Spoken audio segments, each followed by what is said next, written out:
At a new film entitled The Interview. It opens Christmas Day. Ladies and gentlemen, here's the funny, the entertaining Seth Rogen. Seth, come on out.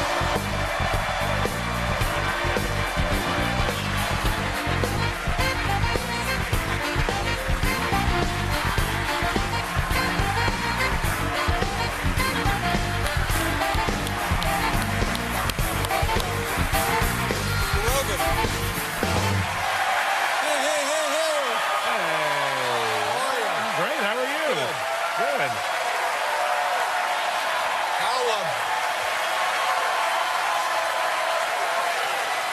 Nice.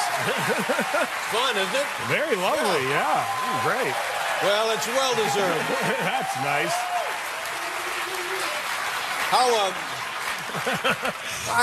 Help me with my memory here. Have we seen you since you've been married? I think so. I think I've been here one time since I've been married. And how's the marriage going? It's fantastic. I grew a giant beard. You can really let yourself go once you're married, so that's... Yeah, but it looks very stately, very... well groomed. Yeah, it's shaped very well. Is that for a film or just something to do? I did do it for a movie initially, and then I just kind of liked it. Yeah, I like it. I have like 9 chins under here that are all hidden by this mess. It's nice not to have to shave, isn't it? Oh, it's great. Not having shaving is the worst thing ever. You shave every day. It looks like. And it's the worst part of the whole job. The whole thing. Having to shave. Soon you'll look like this. I should be so lucky, my friend. Tell me about the married life. You guys, what do you do? Everything together? You do nothing together? What do you do? We do a lot together. We get along really, really well. We hang out. We watch a lot of television, a lot of bad reality television together. Right. Now, when you say bad reality, let's have some names. I mean, it's all pretty bad, right? Actually, I was watching this show with children chefs on it recently. It's like they have child chefs, and I literally could not stop weeping as I was watching the show the whole time. Weeping. Something about it like tapped into some weird emotional place in my brain. And like I was like, these kids are just trying so hard, and my wife literally started laughing at me and making fun of me and took a picture of me as I was crying because this kid messed up her like goose liver terrine or something like that. And I was just like, she's just trying to express herself. It was humiliating. Now, this raises a couple of questions. Actually, more than a couple of questions. Yeah, tons of questions. But is there something in your childhood you think this was evoking? I don't know. I think I started working when I was really young, and I think that's what it is. I look at these young kids trying to make it, and I feel for them. And I want to reach into the screen and offer them some weed or something like that.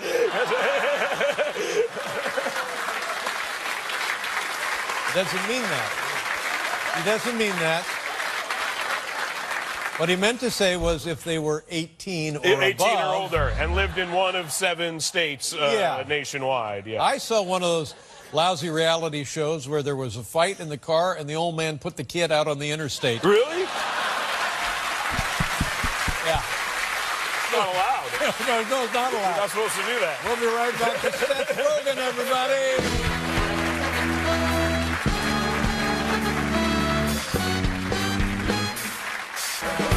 I was thinking about that. Thank you very much. Seth Rogen is here, ladies and gentlemen. Now, the first time people knew of you was on, is it Freaks and Geeks? Freaks and Geeks, And it dawned on me later that a lot of the men and women you work with are from that cast. Yeah, a lot of them. James Franco, in particular, comes to mind. James Franco was on Freaks and Geeks. I met him when I was 16 years old. The first time I literally ever like spoke on camera in a scene was in a scene with James Franco. Right. Yeah. Now, is he of that group your best friend? Do you think, or maybe you don't want to comment, but you guys are close, right? We're very close. I'll comment on it all day. I worked the most with him. There's another guy on the show named Martin Starr, who's now on the show Silicon Valley, which is great. Me and him were roommates for a little while, but me and Franco see each other the most. Probably. Yeah, that's what I was wondering about. And he's been on this program, and he's enigmatic, that guy. He's a weird guy, a little bit of a weird guy. But he seems wildly intelligent. Is that your assessment of him? He's very smart, and like I think he's a lot weirder on paper than he is like in real life. Like if you list all the weird about him, there's a lot of it.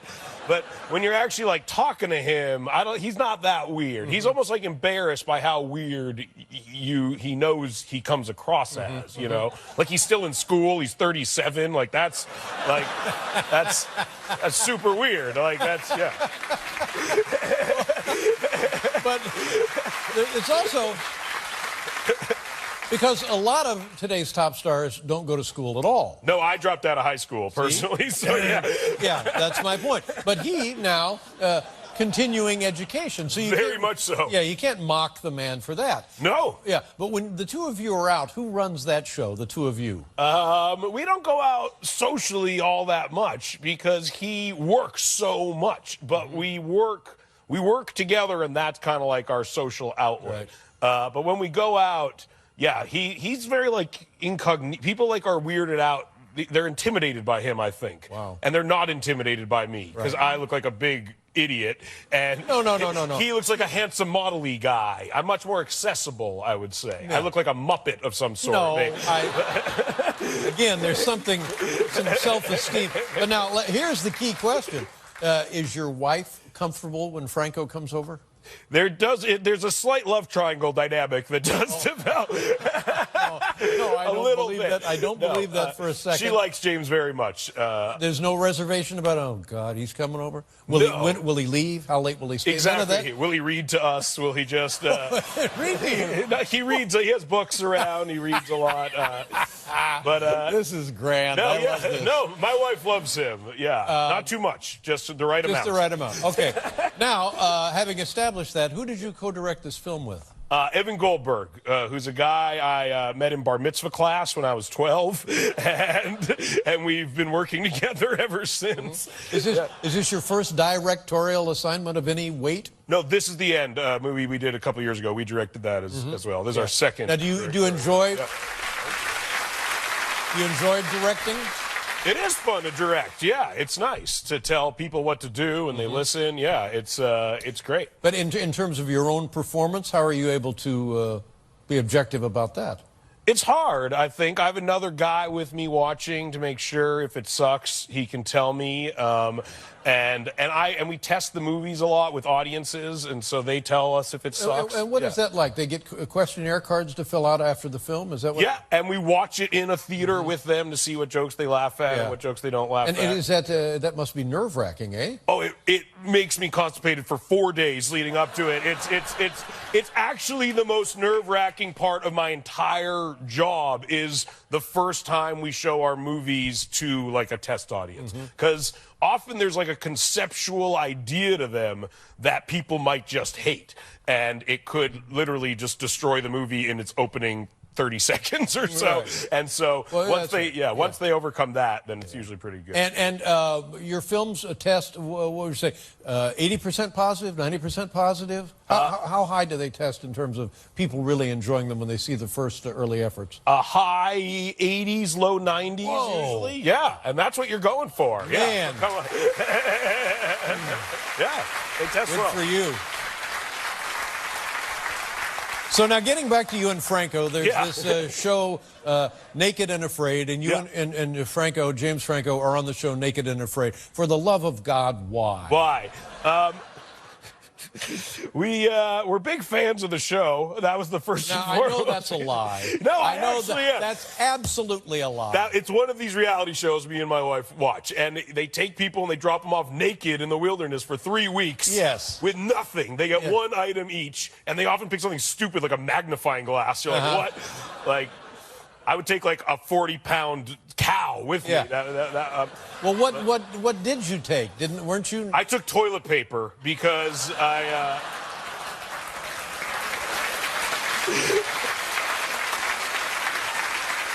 The wilderness. You're out there. You're out there in the wilderness. Franco took sunglasses so he could look sharp. so he could look sharp. So he could look good. That's right. He wanted to look sharp. Yeah, he wanted to look on point. Now, but the Naked and Afraid, I mean, why do honest to God, take him to Newark and drop him off there. We filmed it in Staten Island, and it was supposed to be North Korea, and it was shocking how well North Korea and Staten Island look similar. He doesn't mean that. He's just kidding. Just joking. Oh, I heard something about that Kim Jong-un when he got wind of the movie that he thought you guys were, that he wanted to have a talk with you guys. Have you heard from him? We have not heard from him recently, but yeah, he threatened, he called our movie an act of war, and he went to the UN, and an act of... he petitioned the UN to block the release of the movie, which as a comedian is kind of what you're going for. That's right. Going at anything. Job well done, Kim Jong-un. It's called The Interview. Let's take a look at it here, Seth. What are we going to see? This is, I've been wanting to have more credibility as a journalist. Me and Franco have like a tabloid talk show. Oh, that's right. It's like one of those... it's like a TMZ type show. Yeah, something like that. Yeah. And he plays Dave Skylark. Yeah, he plays like a real stupid, idiotic talk show host who is not based on anyone real. We...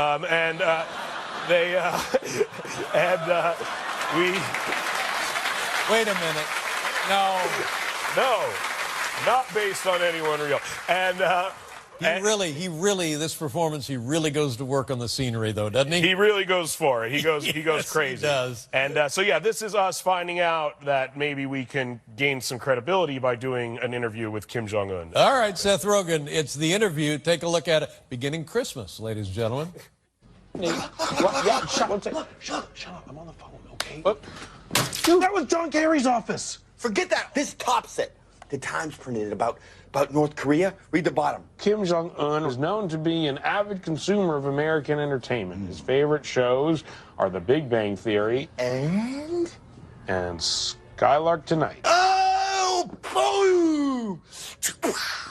I interview this guy. Are you joking me, man? He's the most reclusive leader on the planet. It's not going to happen. He lives in North Korea. We can't go there. Dave Skylark gets in anywhere. Do you remember that club? 3-month waiting list. First night. I don't think it's quite the same thing. Well, there were a lot of Asian girls there. Yeah, that's right. It's called The Interview. It's his Christmas gift to the world, ladies and gentlemen. Seth Rogen. Good to Thank see you you so again. much, Good luck Dave. with everything. Yeah, thank you. We'll be right back with Amy Sedaris.